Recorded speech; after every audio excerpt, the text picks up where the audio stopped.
से पंगा लेने का इंजाम का बना बनाया खेल मिट्टी में मिल गया है और भारत से पंगा लेने का इंजाम पूरी दुनिया के सामने आ चुका है। हुआ कुछ यूं है कि मोहम्मद यूनुस के खिलाफ जो है बांग्लादेश की टेक्सटाइल इंडस्ट्री के जो गवर्नमेंट वर्कर्स हैं वो हज़ारों की तादाद में रोड्स पर आ चुके हैं, जैसे कि आपको स्क्रीन पर नजर आ रहा है। 20 से ज़्यादा लोग इंजर और कई लोगों के हलाक होने की भी खबर आ चुकी है। उनका डिमांड यह है कि मोहम्मद यूनुस यहाँ से निकल जाए। हुआ कुछ यूँ है कि जब से बांग्लादेश ने एंटी इंडिया के नारे लगाए तो अडानी साहब ने जो है वहाँ पर इलेक्ट्रिसिटी की जो सप्लाई है उसको रोक दिया, उसको कम कर दिया और लोड शेडिंग की वजह से बांग्लादेश की टेक्सटाइल इंडस्ट्री 700 से लेकर 1000 तक टेक्सटाइल इंडस्ट्रीज बंद हो चुकी हैं। और अगर हम बात करें अडानी साहब की तो झारखंड के अंदर जो प्लांट है जो बांग्लादेश को इलेक्ट्रिसिटी सप्लाई करता है उसने जो है बांग्लादेश को जो सप्लाई है वो रोक दी है, कम कर दी है, जिसकी वजह से बांग्लादेश में पॉलिटिकल क्राइसिस होते हैं लेकिन अब इंडस्ट्रियल इकोनॉमिकल क्राइसिस भी आ गए हैं। और क्या बांग्लादेश की सरकार मोदी साहब से जैसे बार बार मिलने की कोशिश कर रही है तो क्या वो माफी मांगना चाहती है? क्या मालदीव की तरह बांग्लादेश को एहसास हो गया कि वो इंडिया के बगैर नहीं चल सकते? और जिस तरह से नारे लगाए जा रहे हैं ऐसे लग रहा है बहुत जल्द मोहम्मद यूनुस को यहाँ से जाना पड़ेगा,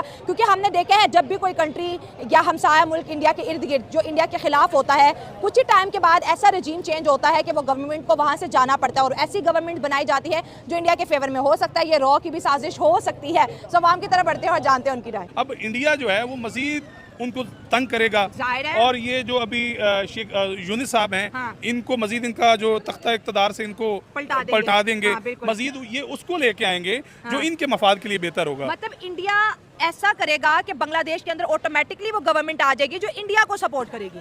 बिल्कुल ऐसे उनको चाहिए ही ऐसा बंदा जो उनके मफाद के लिए सांस में सांस ले, उनके वो जो नारा लगाते हैं उसके साथ नारा लगाए। उनको मफाद परस्ती की जरूरत है।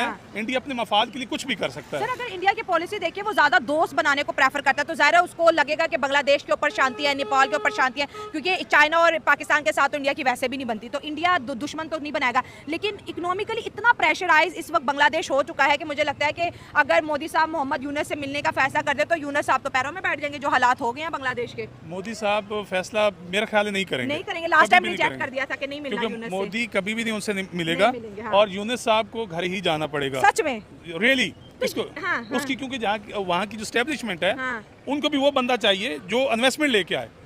उनकी वजह से तो अभी जो यूनुस साहब हैं जो उसने अपने डिसीजन लिए, जो फैसले किए, इस तरह तो जिस तरह ये अडानी साहब हैं या और लोग हैं ये तो अपनी इन्वेस्टमेंट निकाल लें तो फिर बांग्लादेश में रह क्या गया? बल्कि बांग्लादेश में हमारे पाकिस्तानी लोगों ने काफी इंडस्ट्री बनाई है वहाँ पे। तो इस तरह तो बांग्लादेश में क्राइसिस फैलेगा, मजीद वहाँ पे तबाही का शिकार होगा। तो बांग्लादेश की आर्मी को भी इंडिया की इन्वेस्टमेंट चाहिए ही चाहिए। वो तो पहले भी कर रहे हैं और मजीद भी करेंगे। तो फिर इंडिया के खिलाफ नारे क्यों लगाए थे, जिसका इंडिया को आपको देखिए बड़ा दुख है कि भाई हमने इनको पाला, हमने इनको हर चीज दी, वीजा दिए, इनके ऊपर इतनी हमने जो है नवाजिशें की और बदले में इन्होंने इंडिया के खिलाफ नारे लगाए, बदले में इन्होंने गद्दारी के नारे लगाए। जिस तरह एक छोटे से बच्चे को वालिदैन पालते हैं